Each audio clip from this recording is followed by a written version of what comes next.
Good evening, I'm Sarah Sapsanama. Let's begin with the headlines of the hour. The appointment process of office bearers at Truth and Reconciliation Commission yet to begin, while ruling and opposition sides engage in blame games. Work execution of Ministry of Physical Infrastructure feeble, national highways at dilapidated condition, national pride projects moving at snail pace, over 1 million still waiting for their licenses. At least 129 killed in an attempted jailbreak at the Democratic Republic of Congo's main prison, largely due to a stampede. And Chandrapur and Karnali play a 1-1 draw at the ENFA Women's League. Departmental teams Nepal Police and APF have played a goalless draw.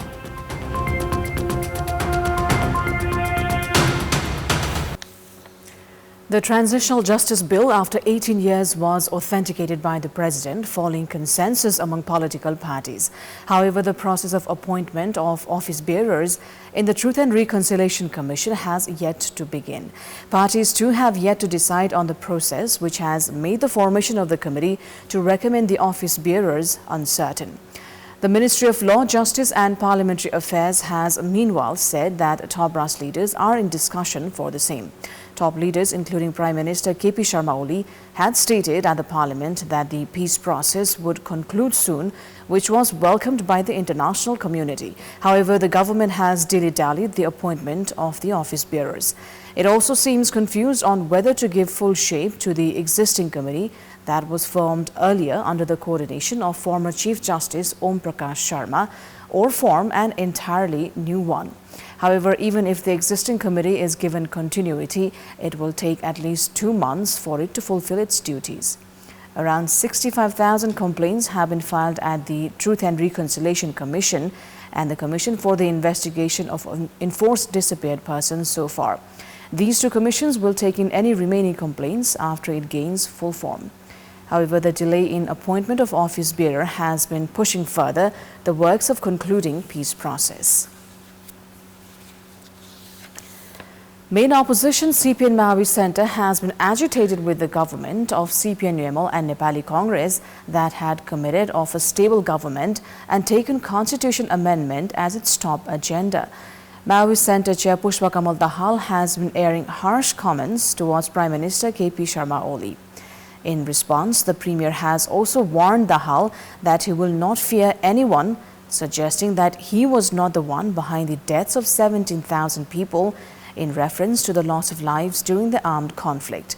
The verbal volley between the two leaders has further distanced the two parties that at one point were partners. Meanwhile, Nepali Congress has remained a mere spectator of the blame games between UML and Maoist Centre as the works of peace process stalls. And in this context, in our Public Voice segment, today we've asked in several provinces, what is the impact of parties engaged in blame games instead of coming together to conclude the peace process? Let's take a look at what they had to say.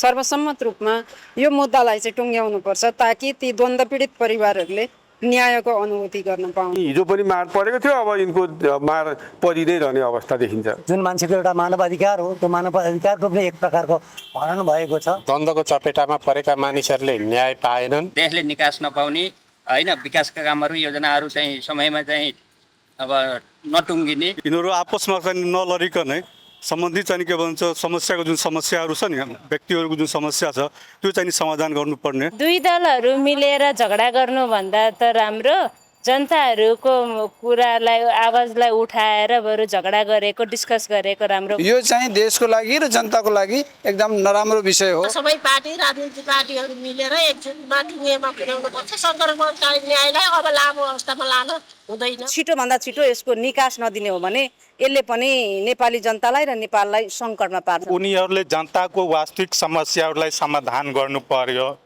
यस्तो आपसमा लड्ने काम निन्दनीय हो। Party भन्दा देशभन्दा ठुलो भन्ने ठानेको भए यो अवस्था आउँदैन थियो। सङ्क्रमणकालीन समयले निम्ति आएको जुन समस्या छ त्यसको घाउ चाहिँ सधैँभरि पीडाका रूपमा बोकिरहनुपर्छ उनीहरूले। यो चाहिँ अमिट घाउ हो।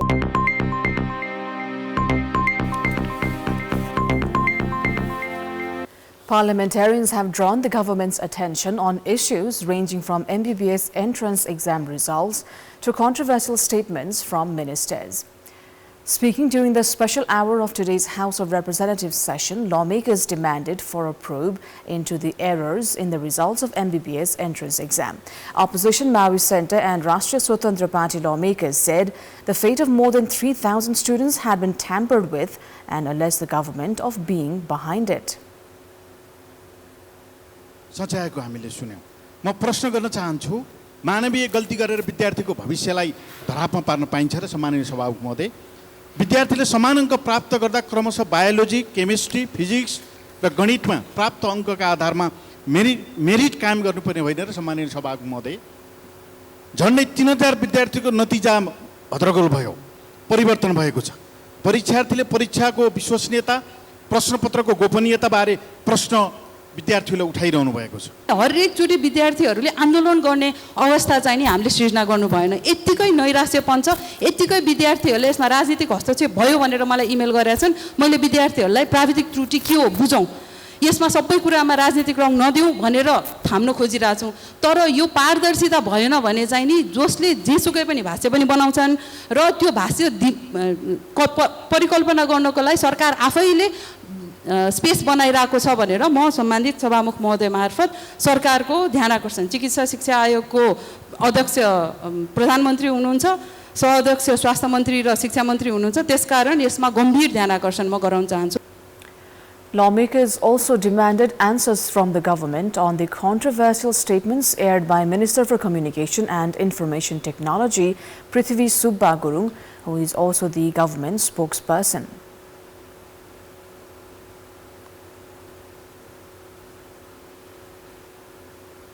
मान्य सूचना तथा संचार मन्त्रीज्यूले केही दिन पहिला नेपाल प्रहरीका आइजिपीको जिब्रो थुत्नु पर्दछ भनेर अभिव्यक्ति दिनुभएछ। यो अभिव्यक्ति आपत्तिजनक छ। मन्त्रीहरूलाई अनुरोध गर्न चाहन्छु, जिब्रोमा ब्रेक लगाइयोस्। अन्त कहाँ लाउनु पर्ने ब्रेक लाग्दै गर्ला, तर मन्त्रीहरूले चाहिँ जिब्रोमा ब्रेक लाएर बोल्ने गरियोस्। सभामुखसँग अनुरोध गर्न चाहन्छु, यसको जवाब संसदमा दियोस्। एउटा प्रहरी संगठनको प्रमुखले केही बोल्नुभयो, आफ्नो संगठनिक केही चुनौतीहरू अभिव्यक्त गर्नुभयो भने सरकारको प्रवक्ता र मन्त्रीले त्यसलाई जिब्रो थुतिदिन्छु भनेर भन्छ भने कहाँको वाक स्वतन्त्रता र कहाँको लोकतन्त्र हो यो? र हामीलाई आएर त्यही दलहरूसँग सम्बन्धित केही पाको अग्रजहरूले सभ्यता सिकाउनुहुन्छ भने अनुरोध छ, आफ्नै मन्त्री परिषदको सदस्यलाई पहिला सिकाउनुहोस्। At today's session, lawmakers also criticized the government for allowing telecommunication service provider Ncell to pay its license renewal fees in 4 installments. They also raised question on the issues of ministries in Gandaki province. Overall, they drew the government attention towards taking action against those who air unofficial statements and urged the government to control mismanagements. We'll take a short break here. More news coming up. Majority of the national highways across the country is in dilapidated condition due to failure of the Ministry of Physical Infrastructure and Transport Management to conduct repair works. On average, 6 to 7 deaths are reported on a daily basis due to road accidents in the country. As Dashai and Tihar festivals that are celebrated by many Nepalese inches closer, thousands are expected to travel across the country. However, major highways are still in poor condition, raising the risk of accidents. It may be recalled that it took 5 days to resume operation at Karnali Highway that was obstructed by landslide. Many strategic highways that connect provinces with the center are in poor condition. For instance, the Prithvi Highway and Tribhuvan Highway are in dilapidated state, as is the Narayangad-Muglin and Muglin-Pokhara road sections, which sees thousands of passengers every day. It's also been years that the Narayangad-Butol road section was left unattended. National pride projects like the Mid-Hill Corridor, Koshi, Karnali and Kali Gandaki, Postal, Madan Bhandari among other highways are still incomplete. The government has not been able to hold the negligent contractors of these projects accountable. Likewise, more than 1.5 million service seekers are still awaiting their licenses, while the smart license printing machine has been out of function since almost 1 month. Meanwhile, the Ministry of Physical Infrastructure has been maintaining that works are on progress, while the reality paints a different picture. Works of the Kakarpeta-Inarua road section under East-West Electric Railway line has been stranded due to compensation issues. India has committed to support the construction of Raxol-Kathmandu Railway and China the Kerung-Kathmandu Railway. However, the ministry is yet to take concrete steps to further these projects. It is time now for our segment Public Pulse, where you text us with your opinion.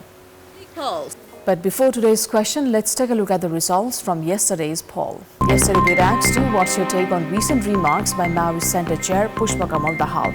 65% voted for option A, frustrations of having to leave the government, 15% for B, to quell party cadres, and 20% for C, unbridled statements. And here's today's question. What's your take on the government's indifference towards the plight of thousands of passengers travelling through dilapidated highways? Your options are A, apathy towards the public, B, lack of accountability, and C, excuse of lack of budget. The voting is on. Type NEWS, select your option A, B or C and send it to 34001 to share your opinion with us. Moving on to international update, at least 129 people have been killed in an attempted jailbreak at the Democratic Republic of Congo's main prison, largely due to a stampede. In a statement posted on X, formerly known as Twitter, Interior Minister Shabani Luko said 24 inmates were shot dead by warning shots as they tried to leave the overcrowded Makala prison in the capital city of Kinshasa. He further said that apart from the gunshots and stampede, a fire also broke out in the jail's administrative building, food depots and hospital. 59 people were wounded in the chaos.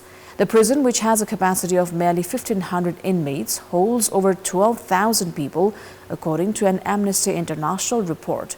Most of them are awaiting trial. There have been previous incidents of jailbreaks from the Makala prison.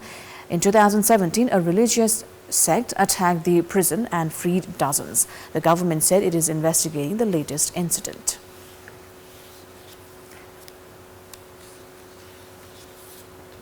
Ukraine's President Volodymyr Zelensky has said that 41 people were killed today in a Russian attack that targeted a military academy in the central Ukrainian city of Poltava. Zelensky added that more than 180 were injured in a Russian attack that targeted a military academy in the city of Poltava.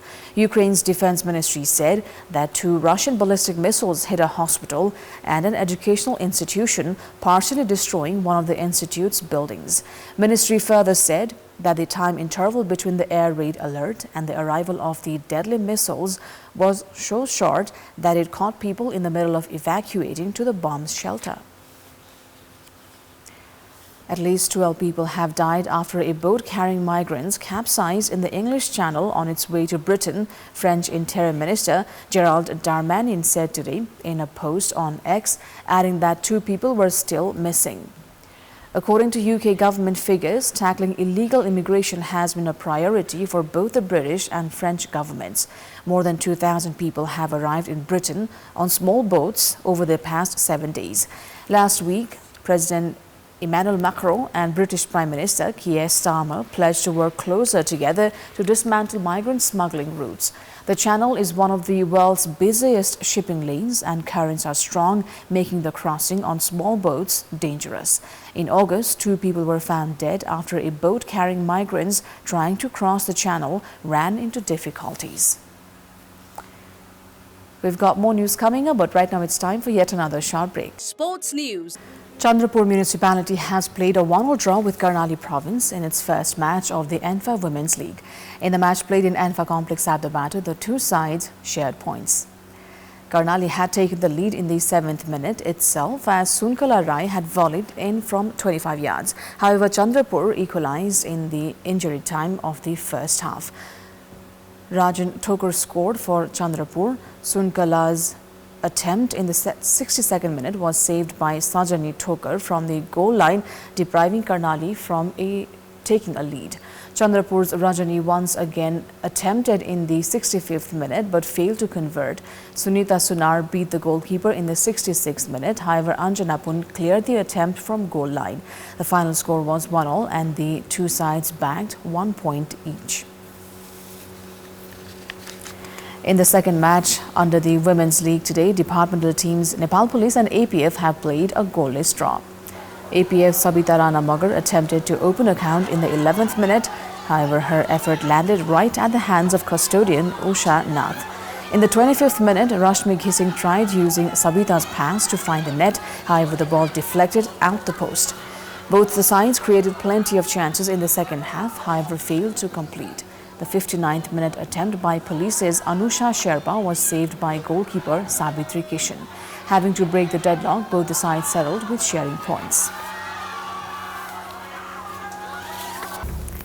That is all for the moment. Thank you for watching. Good night.